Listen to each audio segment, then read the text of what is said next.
দুপুরবেলা খাওয়া দাওয়ার পর অফিসে যাচ্ছি। আমাদের এখানে প্রচণ্ড রোদ, গাইবান্ধা আসলে অনেক রোদ, অনেক গরম, অনেক সমস্যা হচ্ছে কারেন্ট থাকে না। গাইবান্ধা যে পরিমাণ কারেন্টের ডিস্টার্ব, তো বলে বলা যায় না। কারেন্ট মনে হয় তো 24 ঘন্টার মধ্যে দেখে শুনে 15 ঘন্টাও কারেন্ট থাকে না, এত কারেন্টের ডিস্টার্ব। আসে যায়।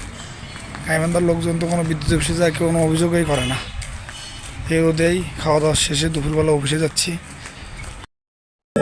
অফিসে যাবার পথে অফিসে অটো চলে যাচ্ছি। অফিসে আজকে অনেক রোদ, প্রভাব দেখাই যাচ্ছে না। গাইবান্ধায় অনেক রোদ, কারণও থাকে না আমাদের এখানে।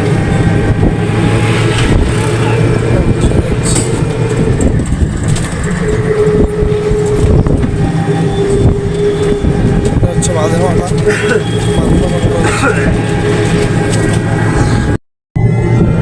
ব্রিজের পাশে আর একটা